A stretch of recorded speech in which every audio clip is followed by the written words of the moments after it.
Hello everyone, कैसे हो आप सभी? आई होप कि आप सभी अच्छे होंगे। रिंकूज किचन में आप सभी का स्वागत है। जो आज की रेसिपी मैं लेके आई हूँ, ये मटर और मशरूम की सब्जी है। तो ये बहुत ही अच्छी लगती है बना के, जब हम इसे खाते हैं तो बहुत ही डिलीशियस टेस्ट आता है इसमें। तो यहाँ पे मशरूम मैंने 250 ग्राम ली है। तो मशरूम आजकल जो होती हैं वो पैकेट के अंदर ही बन जाती हैं। तो यहाँ पे जो मार्केट से हम लेके आते हैं तो ये पैकेट के अंदर ही मिलती है। तो अब हम इसे अच्छे से 4 से 5 बार गर्म पानी में अच्छे से वॉश कर लेंगे। और जो इसके ऊपर जो जो परत जमी हुई होती है चिकनाई की, वो अच्छे से रिमूव करना बहुत ज़रूरी है। तो इसको हम अच्छे से रिमूव करेंगे गर्म पानी से, और एक किचन टॉवल पे निकाल के इसको अच्छे से जो एक्स्ट्रा पानी होता है उसे निकाल देंगे। अब हमें इसके ना जो ऊपर वाला पार्ट होता है, जो डंठल वाला पार्ट होता है, उसको रिमूव करेंगे। उसके बाद हम इसके 4 पार्ट कर देंगे। और यहाँ पे जो बड़ी मशरूम थी उसको मैंने 2-3-4 पार्ट किए, और छोटी वाली मशरूम के 2 ही पार्ट किए थे। तो यहाँ पे ये ध्यान रखना है कि जो मशरूम के डंठल पार्ट होता है उसको हमें रिमूव करना है। अगर आपको इसका टेस्ट पसंद है तो आप इसे रख सकते हो। बाकी मैं जो डंठल वाला पार्ट होता है उसे रिमूव कर देती हूँ। तो और सभी मशरूम को हम ऐसे ही काट लेंगे।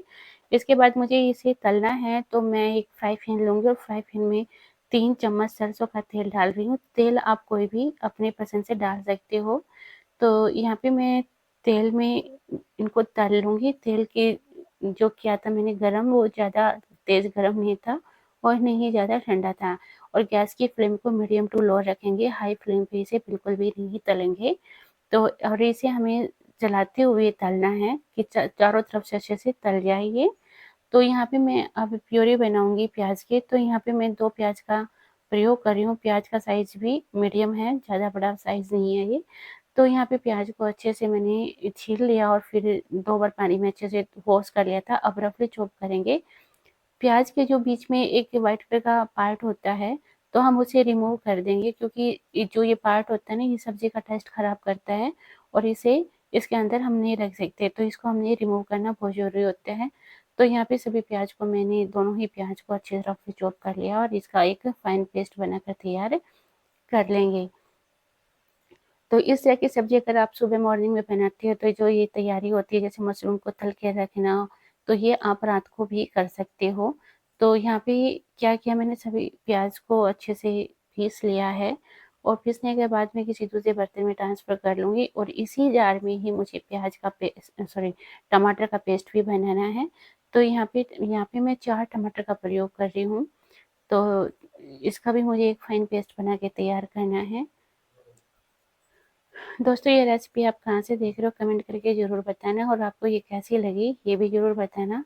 और पूरी रेसिपी को देखोगे तभी अच्छे से समझ में आता है। तो मेरी आपसे रिक्वेस्ट है कि इसे फुल वॉच करें, तभी अच्छे से रेसिपी समझ में आती है हमें। तो यहाँ पे टमाटर के साथ मैंने 2 हरी मिर्च को भी काट के डाला है, और इसका अच्छा से एक फाइन पेस्ट बना के तैयार कर लिया है। और एक साइड में हमारी जो मशरूम थी वो भी तल गई हैं। तो मशरूम को हमें ज़्यादा गोल्डन नहीं करना है, जैसे मैंने तल के बिल्कुल ऐसे ही रखना है।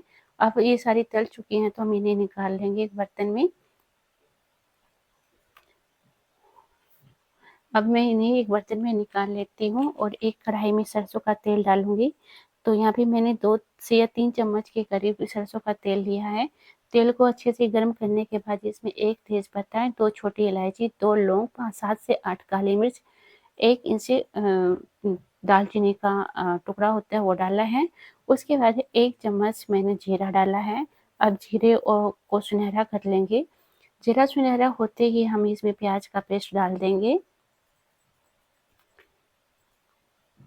तो यहाँ पे मैं प्याज का पेस्ट डाल रही हूँ। तो यहाँ पे प्याज का जब पेस्ट डालते हो तो जो गैस की फ्लेम होती है बिल्कुल स्लो रखनी है यहाँ पे, क्योंकि जब हम कढ़ाई में कोई ठंडी चीज़ ऐसे डालते हैं गर्म कढ़ाई में, तो वो बबल्स बनते हैं और उछलती हैं, वो छींटे आते हैं इससे ऊपर। तो प्याज का पेस्ट हमें इतना भूनना है कि कढ़ाई के तले से चिपके नहीं और तेल इसमें से अपने आप ही रिलीज होने लगे। तो इसको भूनने के बाद मैं यहाँ पे 1 चम्मच अदरक, लहसुन, हरी मिर्च, तीनों की एक साथ कूट लिया था मैंने, उसका पेस्ट डालेंगे इसमें। और इसका जो पेस्ट होता है बहुत ही गजब का टेस्ट लेकर आता है। तो आप अदरक, लहसुन, हरी मिर्च का पेस्ट ज़रूर ऐड करें। अगर आप लहसुन ये नहीं खाते हो तो आप इसे स्किप भी कर सकते हो। अगर आप अनियन भी नहीं खाते उसे भी स्किप कर सकते हो। तो अनियन की जगह आप 1 चम्मच रोस्टेड बेसन का भी प्रयोग कर सकते हो इसमें, उससे भी बहुत अच्छा टेस्ट आता है इसमें। तो यहाँ पे प्याज को और अदरक लहसुन की पेस्ट को मैंने भून लिया अच्छे से। तो यहाँ पे अब मैं 4 टमाटर की जो प्यूरी बना के तैयार करी थी, प्योरी को डाल दूँगी इसके अंदर। अब इस टमाटर को मैंने 2 मिनट ऐसे ही भून लिया था। उसके बाद जो घर में अपने सिंपल मसाले होते हैं वो ही मैंने इसमें ऐड किया है। सभी को अच्छे से मिक्स कर लेंगे इन्हें। अब यहाँ पे जो मसाला है वो ऐड करेंगे। तो यहाँ पे मैं हाफ टी स्पून के करीब मैं हल्दी ले रही हूँ और 1 चम्मच मैंने यहाँ पे लाल मिर्ची पाउडर लिया है, क्योंकि हमने हरी मिर्च जो डाली वो बहुत ही तीखी है। और 2 चम्मच मैंने धनिया पाउडर और नमक अपने टेस्ट के अकॉर्डिंग डालना, क्योंकि यहाँ पे मैं 1 चम्मच से थोड़ा ज़्यादा ही नमक डाला है। अब जो नमक डालने के बाद ये जो ये मसाला है वो जल्दी से भुन जाएगा और टमाटर की जो प्यूरी है और मसाला सभी अच्छे से भून लेंगे इन्हें। यहाँ से इसे भूनने के लिए 4 से 5 मिनट लगते हैं। तो यहाँ पे मैं अच्छे से भून लूँगी और भूनने के बाद इसमें मटर का प्रयोग कर रही हूँ। मटर भी यहाँ पे मैंने 250 ग्राम ली है। तो यहाँ जो मशरूम है वो भी 250 ग्राम है, मटर भी 250 ग्राम है। तो यहाँ पे मटर को मैं 2 मिनट तक ऐसे मसाले में भूनूँगी। उसके बाद मैं मशरूम डाल दूँगी और मशरूम डालने के बाद ही इसे थोड़ा-सा मिक्स कर लेंगे सभी को एक-दूसरे में। सभी को अच्छे से मिक्स करने के बाद ही यहाँ पे पानी का प्रयोग करेंगे। जो पानी का प्रयोग करेंगे वो गर्म ही होना चाहिए। जब भी हम कभी ऐसी ग्रेवी की सब्ज़ी बनाते हैं, पनीर बनाए या छोले की सब्ज़ी बनाते हैं या कोई और दूसरी सब्ज़ी बनाते हैं, जैसे मशरूम बनाए और कोई भी सब्ज़ी हो, तो यहाँ पे हम जो पानी का प्रयोग करते हैं वो गर्म ही पानी का प्रयोग करना चाहिए, ताकि जो इसमें इसकी जो कुकिंग प्रोसेस है वो रुके ना और साथ-साथ बनती रहे। अब इसमें 1-2 उबाल आने के बाद मैं इसे ढककर कुक करूँगी अच्छे से। 5 से 7 मिनट इसे कुक होने में लग जाएगा। तो यहाँ पे मैंने 5 से 7 मिनट अच्छे से कुक की है और पानी का प्रयोग आप उतना ही कीजिए जितने की आपको ग्रेवी चाहिए।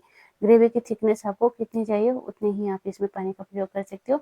मैंने यहाँ पे 1.5 गिलास गर्म पानी का प्रयोग किया था। तो यहाँ पे लगभग सब्ज़ी बनकर तैयार है। तो मैं यहाँ पे आधी चम्मच के करीब गरम मसाला ऐड करूँगी। तो यहाँ पे मैंने सिर्फ़ आधी ही चम्मच मसाला डाला है, मैं ज़्यादा गरम मसाले का प्रयोग नहीं करती। तो यहाँ पे हरी धनिया की पत्तियाँ मैं डाल दूँगी, इनको मैंने बारीक-बारीक चॉप कर लिया था। तो अब इसे 2-3 मिनट के लिए मैं ढककर बिल्कुल स्लो फ्लेम पे रख दूँगी। उसके बाद हम इसे गैस की फ्लेम को बंद कर देंगे और सर्व करेंगे। थोड़ा ठंडा करने के बाद आप इसे लंच और डिनर किसी में भी बना सकते हो, लंच बॉक्स में भी रख सकते हो। हस्बैंड कहीं बाहर जाते हैं या हम भी कहीं बाहर जाते हैं या ऑफ़िस में काम करते हैं, तो आप इसे रात को ही तैयारी कर कर रख सकते हो और सुबह जल्दी फटाफट अपने लंच के लिए बना भी सकते हो इसे।